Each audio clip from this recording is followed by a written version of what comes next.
마지막 시간인데, 마지막 시간인데, 항상 막판에, 이게 질문을 좀 많이 하라 그랬더니 너무 많이 했는데? 이거가 지금 시간이, 안 될 것 같아요. 1박 더 해야 될 것 같아요.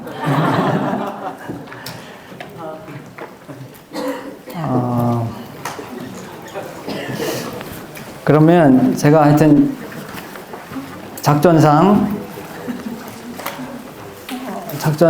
이 앞에 질문지 3개를 먼저 소화하면서 오늘 진도로 나갈게요.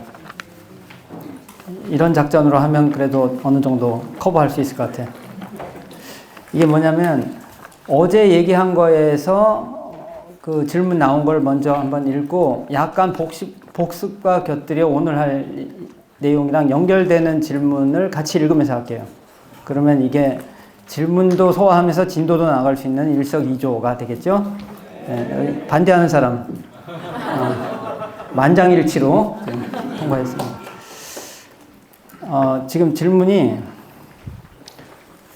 나온 게 뭐냐면 이제 어제 강의를 듣고 일단에 이게 지금 약간 흐름이 비슷한 질문지를 제가 지금 3개 중에 이게 첫 번째 건데 한번 얘기를 해볼게요. 안녕하세요. 비록 비교도이지만 살면서 항상 진리는 무엇인가를 궁금해 했었는데 주제 강의에서 진리에 대한 강의를 해주셔서 감명 깊게 들었습니다. 감사합니다. 강의를 듣고 나니 진리를 판별하는 것도 분별의 일종이지 않을까 하는 궁금증이 생겼습니다. 진리인지 아닌지 생각하는 순간 나의 생각이 반영되는데 분별 없이 진리를 어떻게 생각하고 추구할 수 있는지 궁금합니다. 또한 상대성 이론이 고전 물리학을 전복시킨 것처럼 당연한 사실일 것 같은 과학적 사실도 패러다임이 변화하면서 바뀌는 것을 생각해 봤을 때 진리도 시대적 상황과 문화적 공감에 따라 변화할 수 있지 않을까? 그렇다면 과거 깨달은 이들이 말한 진리와 후에 깨달은 이들이 말한 진리는 같다고 할 수 없지 않을까? 라는 의문이 들었습니다. 그리고 이렇게 변화하는 것을 과연 진리라고 할 수 있을까? 그렇다면 진리는 대체 무엇인지 궁금합니다. 감사합니다. 예.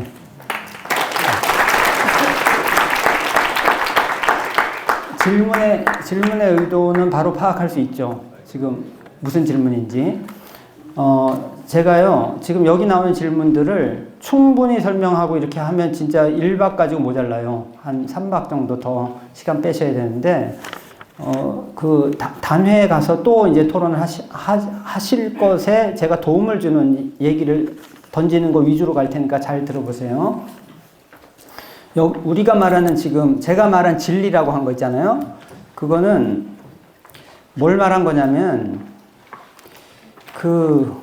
진리 그럴 때 글자 그대로 참 진짜에 리가 무슨 리자예요? 이치 이자예요. 이치. 이 세상에 돌아가고 있는 이치를 말하는 거예요. 그러니까 진리라고 말할 때는 이치를 말하는 거다. 이걸 정확히 아시고 이치는 변하지 않아.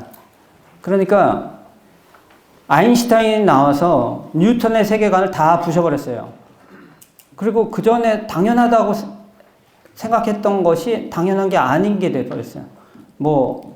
시간이라는 거는 당연히 나한테 5분이든 이 사람한테 5분이든 다 같은 5분이지 어떻게 그게 달라져? 했는데 아니라는 거야. 상대 속도가 더 빠른 사람한테 시간이 천천히 흐른대. 이건 진짜 이상한 소리로 들렸는데 이게 사실인 거예요. 근데 한번 생각해 보세요. 상대 속도가 더 빠른 그 개체한테 시간이 천천히 흐른다 하는 게 아인슈타인 때 와서 그렇게 된 거예요? 뉴턴 때도 그랬고 뉴턴이 태어나기 전에도 그랬어. 그리고 앞으로도 그래. 그러니까 안 변하는 그 이치를 말하는 거예요. 그러니까 지금 이게 변화하는 건 뭐냐면 인간이 그 이치를 이해하는 수준이 변화하는 거지. 그래서 그 전에 이해 못했던 거를 점점 더 이해하게 되고 더 넓어지는 것이지. 근데 제가 말하는 진리라고 하는 거는 그 안 변하는 원래 그 이치를 말하는 거죠. 사람이 이해하는 그 수준에서의 이런 거 아닐까 하고 이렇게 학설을 발표한 그걸 말하는 게 아니에요.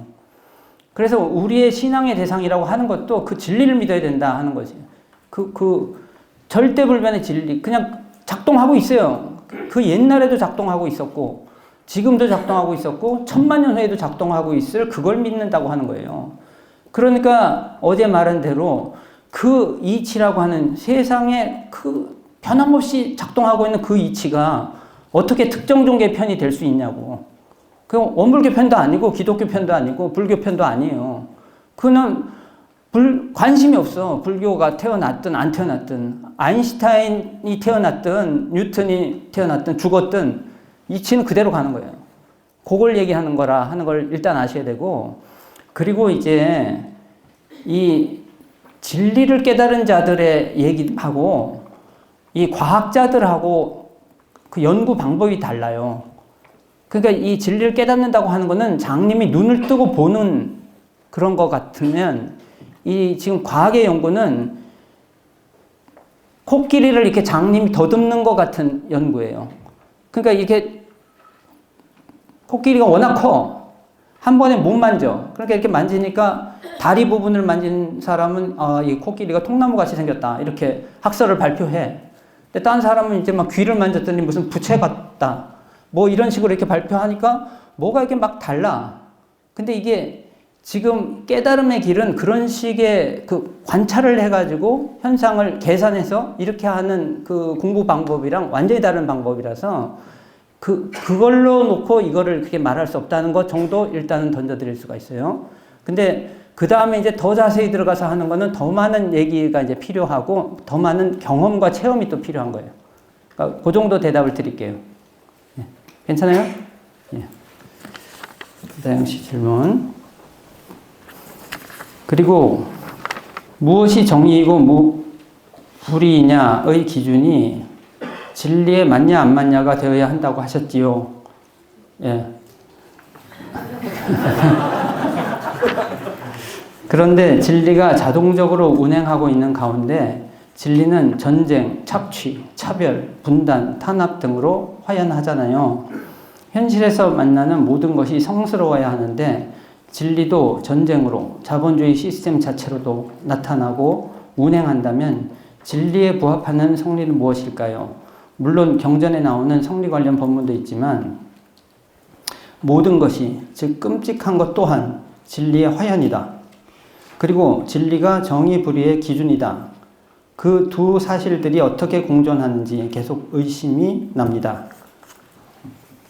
그 질문의 의도를 이해하시겠어요? 예. 이거는 그 모든 것이 진리의 화연이고 처처불상이고 이렇게 하는데 어떻게 이런 일이 이 세상에 벌어질 수 있느냐, 이런 질문이에요. 지금 제가 말씀드린 거 다시 한번 기억해 보세요.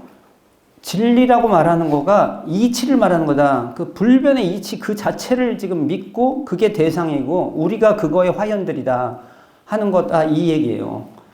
자, 이치를 한번 잘 생각해 보세요. 지금 의학적 이치가 이 세상에 작동하고 있어요. 그렇죠? 그래, 안 그래요? 그리고 의학자들은 그걸 연구하는 거예요. 아주 정확하게 작동하고 있는 의학적 이치를 연구하는데 이제 좀 부족함도 있겠고 이제 더 많은 연구가 돼서 계속 발전하고 있잖아요. 근데 우리가 말하는 이 진리라고 하는 그 의학적 이치, 그 이치 자체, 그건 정확하게 작동하고 있어요. 우리가 더 넓게 보지 못하고 더 깊게 보지 못하는 아직 한계가 있을 뿐이지 그 의학적 이치 자체는 정확하게 작동하고 있어. 근데 질문은 뭐라고 하냐면, 그런데 왜 아픈 사람들이 있어요? 이게 질문이 뭔가 맞지 않잖아. 의학적 이치가 정확하게 작동하고 있는데 왜 아픈 사람이 있냐고? 의학적 이치에 안 맞게 사니까 아프지. 이거가, 그러니까 그게 뭐가 맞냐 안 맞냐는 그 이치가 네가 지금 이렇게 잘 사는 건지 못 사는 건지가 의학적 이치에서 비춰봤을 때 아프게 생겼어, 저렇게 살았다가는. 그러면 이제 자기가 고쳐야지. 이게 정의, 불이다, 뭐 옳다, 그르다 다 그 이치가 기준이에요. 근데 이치에 안 맞게 사니 그런 결과가 나와. 근데 질문은 이치가 그렇게 정확하게 작동하는데 왜 아픈 사람이 있냐고. 그것도 아주 많이 아픈 사람도 있고 그냥 막 완전히 집단으로 막 전염병 걸려가지고 막 다 죽어가는 경우도 생겨요. 왜 생기냐고요? 이치가 작동하니까 그러는 거예요. 정확하게 작동하니까. 그래서 지금 무슨 얘기를 하는지 정확히 알고서 우리가 토론을 해도 토론을 해야 되는 거예요. 그리고 또 현실로 들어갔을 때 또 그런 것들이 나오면 요 개념만 정확하게 알면은 그게 현실을 적용할 때 지금 어떠한 다른 문제가 없어요. 근데 이 개념이 헷갈리면 계속 헷갈리는 거예요. 지금 이게 뭐가 뭔지. 그래서 이것만 정확하게 알면 해결 방법이라는 거는 그러면 이걸 알았다고 해서 병이 그냥 막 다 낫고 막 모두가 다 건강해지고 그렇게 안 돼요. 그렇게 안 되는 이유도 알아야 되고 그렇게 되려면 어떤 노력을 해야 되는지도 알아야 되고 그게 이제 우리의 과제지. 아시겠어요?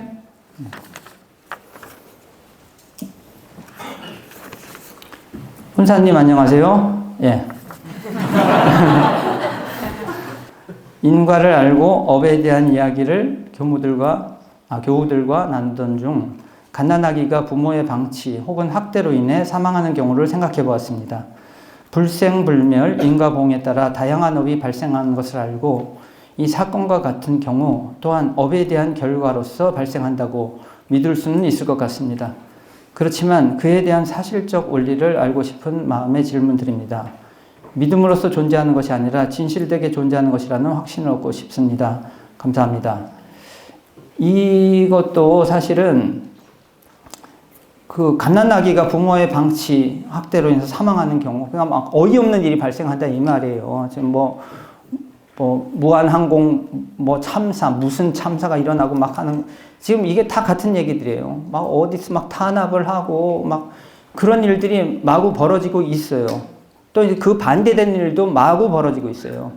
그런데 지금 불생불멸 인과보응, 이게 아까 말한 진리, 이치를 딱 두 가지로 설명할 때 그렇게 딱 설명하는 거예요.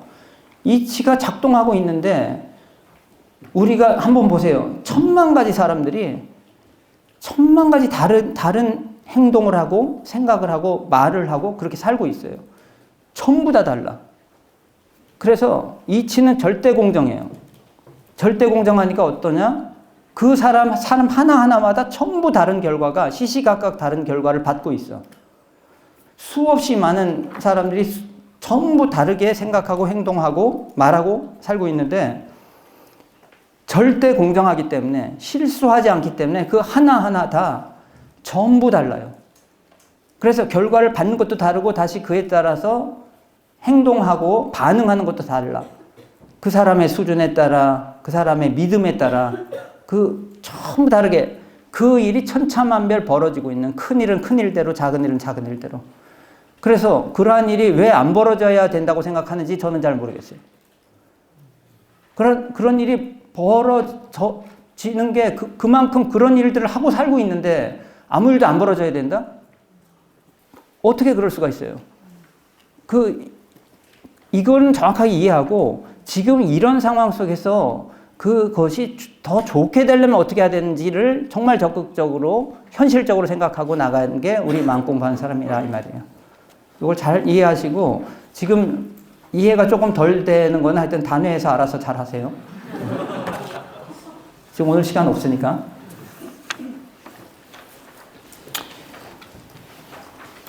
그 다음에 비교도이고 도덕심과 공익심 있는 삶에 대한 동경이 있지만 납득이 잘 되지 않는 점이 있어 질문드립니다. 첫째로 공익심 있는 삶을 왜 살아야 할까 하는 의문이 들었습니다. 이치에 맞기 때문이라고 합니다. 그럼 왜 이치에 맞게 살아야 할까 의문이 들었습니다. 다 저에게 업으로 돌아오기 때문이라고 합니다. 근데 그것이 믿어지지 않으면 어떻게 해야 하나요?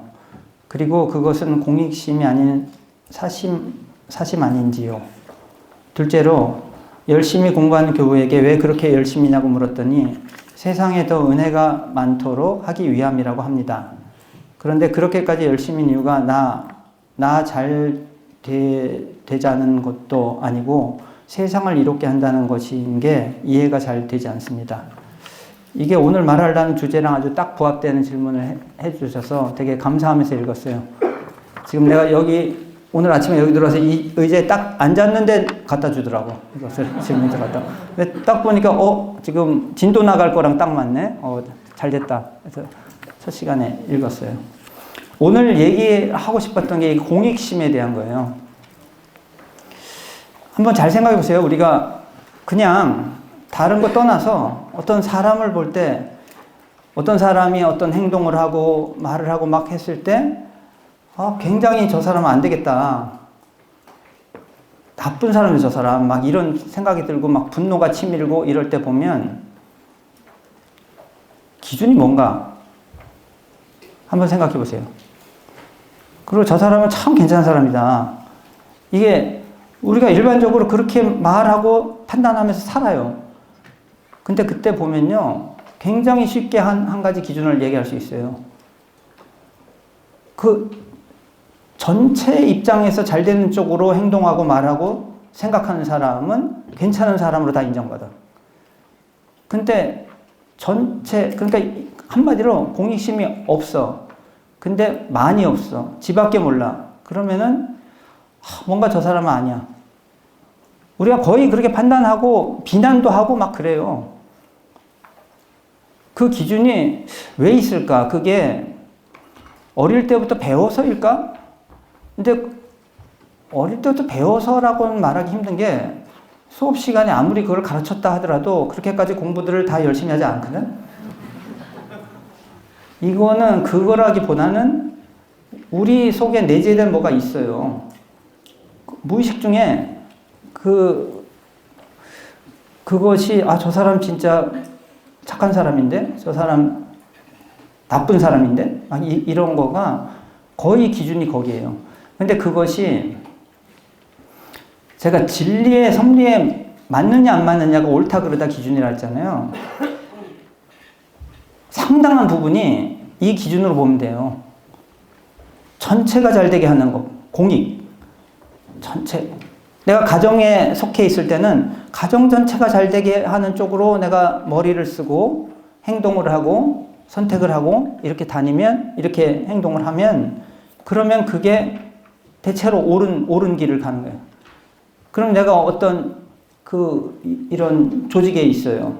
뭐 회사에 있든지 학교에 있든지. 그럼 거기가 다 잘 되게 하는 쪽으로 이렇게 하잖아요. 그러면은 그게 옳다 하는 쪽에 상당히 부합이 돼요. 그럼 국가에 속한 국민 입장에서는 국가 전체가 잘 되는 쪽으로 자꾸 가면 그렇게 되게 돼 있거든요. 요거를 이제 잘 생각하셔야 돼. 근데 왜 공익심을 가지고 살아야 되냐? 그럼 왜 꼭 내가 그래야 되냐? 요게 우리가 그토록 바라는 행복의 원리가 거기랑 직결되어 있기 때문에. 이거는 해보면 알아요. 이게 아직 우리가 인지 수준이 조금 낮을 때는 전체가 잘 되든지 말든지 나만 잘 되면 되지 하는 생각이 있어요. 이게 그러니까 낮았다 하는 건 어리다는 거예요.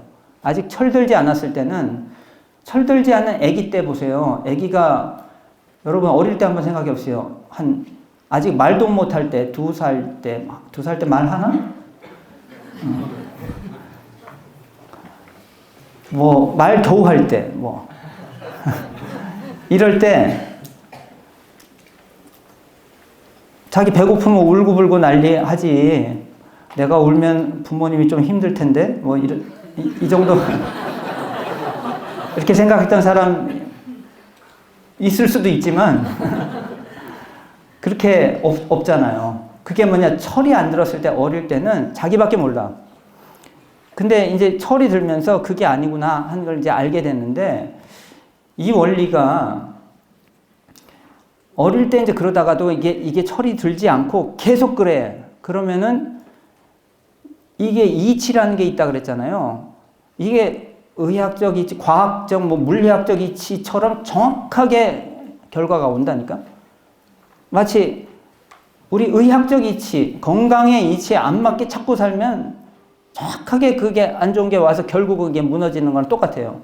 행복의 이치에서 굉장히 어긋나는 거예요. 나만 조차 하고 이렇게 막 해. 그러면 이제 결국 더 심하게 가면 안 걸리면 그만이에요. 그래서 막 공금도 횡령하고 뭐 이렇게 해도 괜찮아. 뭐 내가 늙어 죽을 때까지 안 걸릴 수 있는 방법이 있다고 쳐봐요. 그러면 자기는 이제 좋다고 하겠지만 이것이 행복의 길로 가는 게 아니다 하는 거, 이것 때문에 사실 지금 이걸 굉장히 강조하고 있는 거예요. 그리고 이제 더 깊이 들어가면 나라는 존재와 이 전체 존재가 둘이 아닌데 우리는 아직 거기까지 안 갔어. 그러니까 이걸 몰라요. 그냥 둘인 줄 알아. 여기 다 죽어도 나만 살면 된다. 그렇게 안 되게 돼 있거든.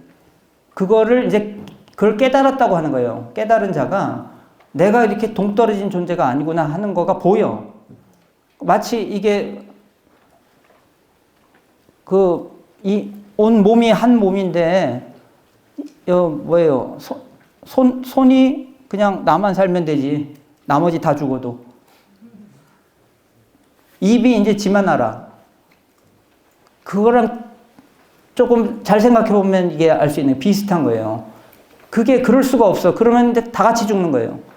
다 같이 죽는 쪽으로 가면은 이게 바르지 못한 행동이거든. 그리고 왜 바르지 못하냐면 전체도 죽고 자기도 죽어. 그래서 지혜가 조금 열리면 이제 그 안목이 생겨요. 나만 잘 살고 전체는 엉망되는데 나만 잘 사는 길이 있다고 생각해. 그게 이제 철이 없을 때 그래.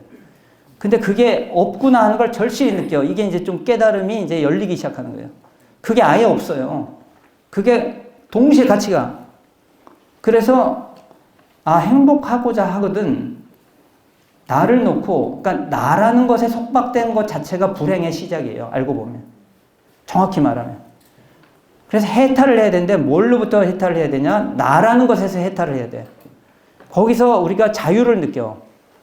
그리고 자유를 느끼고 좋다 하고 아무 일도 안 하는 게 아니라 묘유로 용을 삼으라 그랬잖아요. 그게 뭐라고 그랬어요? 좋게 만드는 일을 하라 그랬잖아요. 나도 좋게 되고 너도 좋게 되고 전체가 좋게 되는 방향으로 자꾸 머리를 쓰고 고민을 하고 행동을 하면 실제로도 그 방향으로 가면서 지혜도 올라가면서 깨달음의 길도 열리면서 그 결과로 오는 복이 온다 그래요. 그런 사람을 다 좋아하거든. 한번 생각해 보세요. 여러분 누굴 좋아하는지. 여러분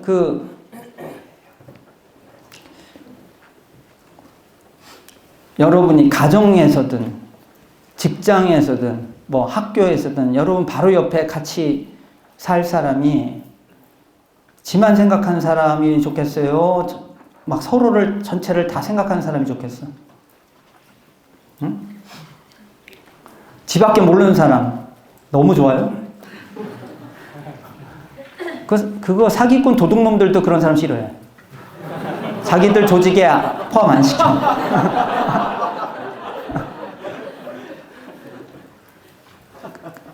그러니까 그건 무슨 뜻이냐면 그런 사람들이 계속 전체를 좋게 할 때 그러면 좋은 걸 다시 이게 되돌려 받게 돼 있어요. 이게 이치의 세계예요. 근데 이걸 모르고 그냥 자기의 아주 짧은 소견으로 나만 이익을 보면 되지 하고 이렇게 살았을 때 결국은 그게 안 된다. 근데 우리는 또 이제 이 시야가 짧아서 봐라 나쁜 짓 하는 놈들 막 죽을 때까지 괜찮지 않냐. 어제 얘기했잖아요. 죽을 때까지가 그 끝이 아니라니까. 응? 그건 오늘 도둑질 했는데 봐라 오늘 안 잡혀가지 않냐. 이 얘기하는 건 똑같아요. 오늘 도둑질 하면 오늘 잡혀가? 그럼 오늘 돈 꿔서 안 갚았어. 언젠가 갚아야 돼. 근데 이 인간 사회에서는 빈틈이 있어서 도망칠 수 있을지 몰라도 이 이치의 세계에서는 도망칠 수가 없어. 이 생에 못 가면 내 생에도 갚아야 돼요. 어쨌든. 그거는 피할 수가 없는 것이다 하는 이게 이제 이런 믿음의 세계에서 결국 얘기했지만 믿음은 선택이라 했잖아요. 이런 믿음을 선택할 것인지 선택 안 할 것인지는 본인의 자유예요. 근데 이런 믿음을 선택했을 때와 다른 믿음을 선택했을 때와 아무것도 선택 안 한 것도 선택이에요. 아무것도 선택 안 한 것도 그게 아무것도 선택 안 한 게 아니라니까. 그거는 자기를 선택한 거 비슷한 거예요. 근데 자기를 그렇게 믿을 수 있을까? 그게 더 불안해. 근데 이제 그게 관념의 세계에서 좀 착각에 빠지면 그냥 그렇게 하면서 잘 모르는 거지. 그러니까 요 정도 이렇게 얘기를 할 테니까 이거는 그 다음에는 이제 더 깊이는 뭐냐면 생각 갖고 해결되는 게 아니에요. 지금 여기서 우리가 3일 동안 얘기하는 주제들은 그걸 가지고 막 생각을 하고 또 책을 읽고 막 그래서 해결되는 거는 그 퍼센트가 몇 퍼센트 안 돼. 실제로 해보면서 해결되는 거예요. 실제로요, 내 욕심을 놓고 전체를 위해서 자꾸 이렇게 해봐. 느낌이 와요. 아, 이게 이런 느낌이구나. 그리고 일이 막 풀려나가. 요런 세계에 이제 눈을 떠야지 지금 세상을 더 제대로 넓게 보는 거예요. 자기라는 그 감옥 속에 꽉 갇혀가지고 자기의 이익만을 위해서 평생을 골몰 하는데 그럼 그 사람들이 행복해야 될 거 아니에요. 근데 하나같이 뭐냐, 행복 안 하다고 해. 그게 다른 사람이 말하는 게 아니라 그 자신들이 말을 해. 그 모든 것에 성공하고서도. 그거를 여러분 거기까지 가봐야지 알겠어요? 안 가봐도 알 수 있을 것 같아요. 그게 이치가 그런 거 우리가 알 수 있는 능력이 우리 속에 있어. 그걸 지금 개발하고 있는 순간순간들이에요. 지금 이 순간에. 그래서 그런 얘기 저런 얘기 듣고 이게 이쪽이 맞겠다 싶으면 믿음 선택을 이쪽으로 하는 거고 저쪽이 끌려. 그럼 저쪽으로 가는 거예요. 근데 자기 수준에 맞게 믿음 선택을 하더라고요. 그래서 무슨 사이비 종교에서 막 이상한 뭐 말세론 해가지고 막 하는 거 저런 걸 왜 믿을까 하는데 그 사람들의 수준에서 그게 좋아 보이는 거예요. 그래서 믿음 선택이라고 하는 거는요, 자기 수준만큼 선택이 되더라고. 그러니까 선택을 할 때는 굉장히 신중하게 해야 돼요. 왜냐? 그 믿음 선택을 어떤 쪽을 선택했느냐에 따라서 자기 인생이 그냥 왔다 갔다 하거든요.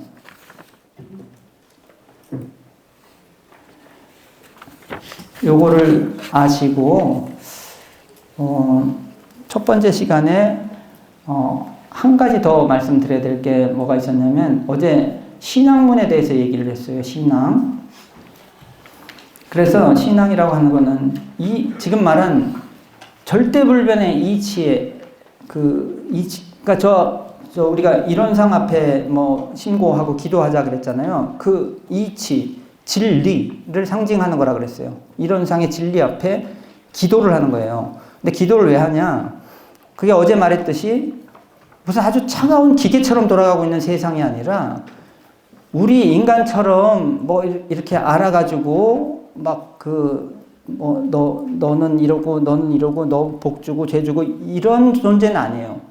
이런 존재는 아닌데 그런데 이게 느낌과 감각, 그 영적인 감이 있는 존재라는 거를 알게 된 사람들이 우리한테 가르쳐 준 거예요. 그게 이제 깨달은 자들이 가르쳐 준 거예요.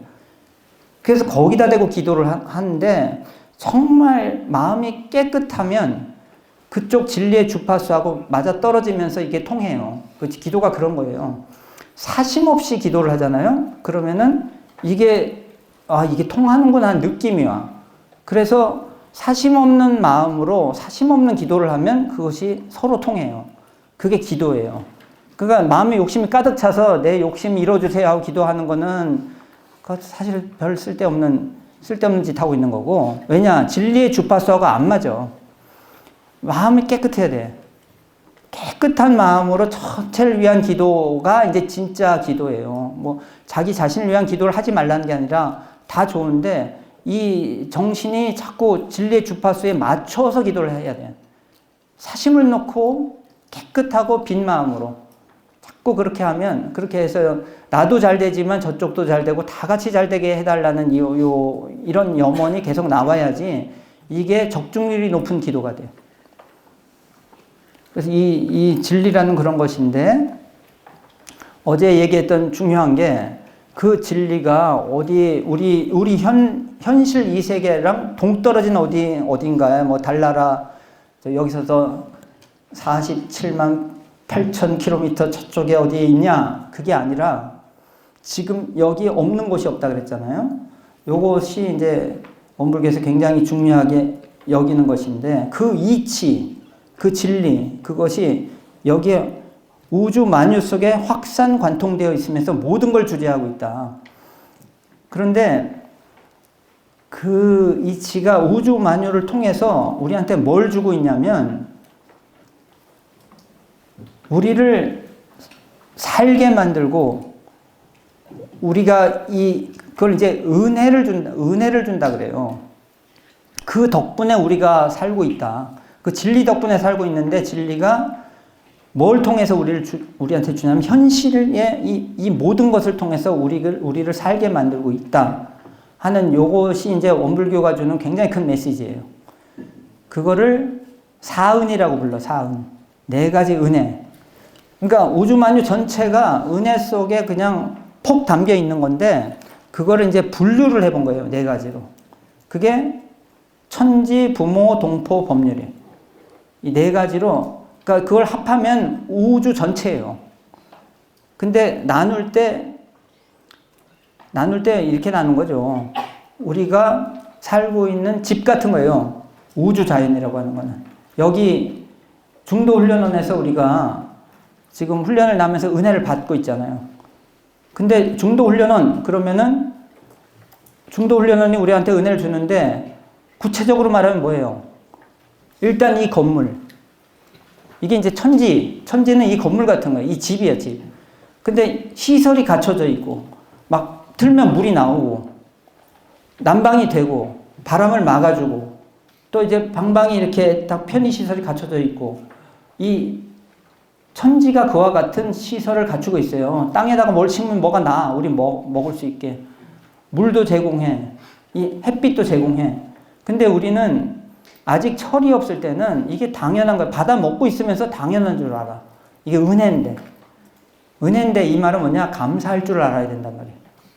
그래서 행복의 열쇠에 굉장히 중요한 게 감사를 얼마나 하느냐가 행복의 길이 열리냐 안 열리냐 사이예요. 우리는 대체로 감사할 일이 생겨야지 감사하지 이런다고. 그게 아니라 감사할 일이 천지인데 눈을 못 뜬 거예요. 지금 여기서 주는 걸 다 받아먹고 있으면서 감사할 일이 생겨야지 감사하지. 그냥 막 계속 받아먹고 있어. 가면은 막 식당에 뭐 밥 먹어, 뭐 하고 막 왔다 갔다. 근데 감사할 일이 어딨어? 이 사은이라고 하는 건요, 보면은 굉장히 당연한 얘기를 하고 있는데 그걸 이해하고 공감하기 위해서는 사람 수준이 좀 올라가야 돼요. 당연하게 여겼던 게 이게 당연한 게 아니구나 하는 그 감각이 생겨야지 이게 감사가 시작이 돼. 당연한 게 아니라 어마무시한 거예요. 그거를 지금 깨달은 자가 우리한테 전해주는 거예요. 천지은은 이 집과 같아. 그럼 중도훈련은 이 집만 동그라니 있어요? 여기 살고 있는 이 직원들이 움직이고 있잖아. 그죠? 그러면서 우리에게 은혜를 주고 있어. 근데 이걸 넓혀보면 이제 천지에 동포들이 있어요. 동포가 뭐냐면, 정확히 말하면 같이 살고 있는 식구들이에요.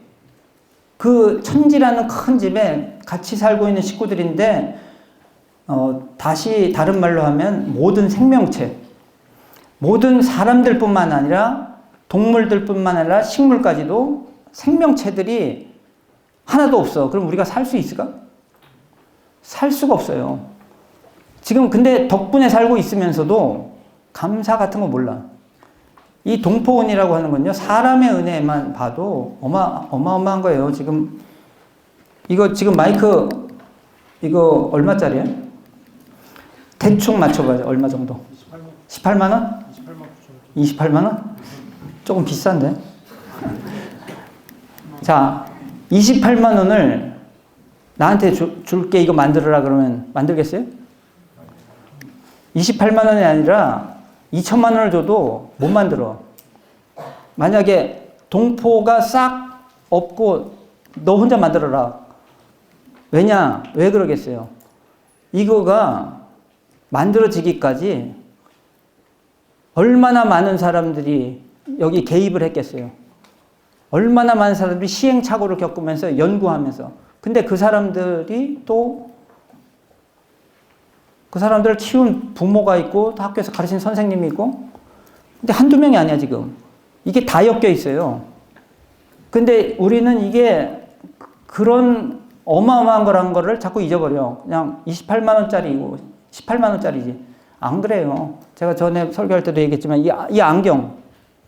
이 안경을 제가 평생 만들어도 못 만들어.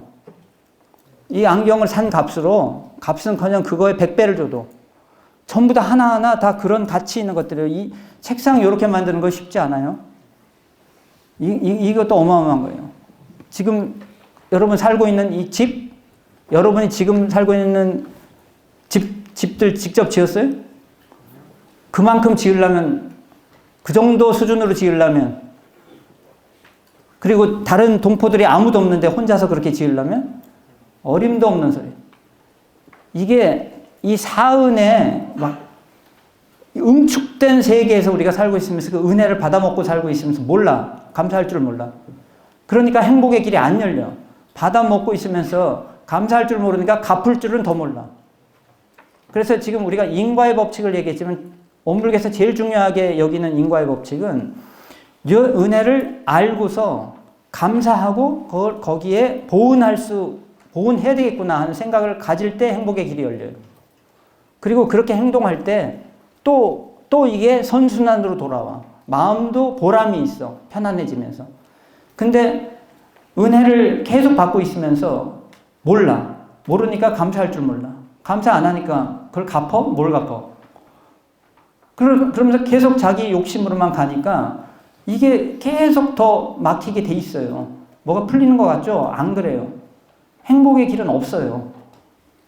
이거를 일단은 또 입력을 잘 해두세요.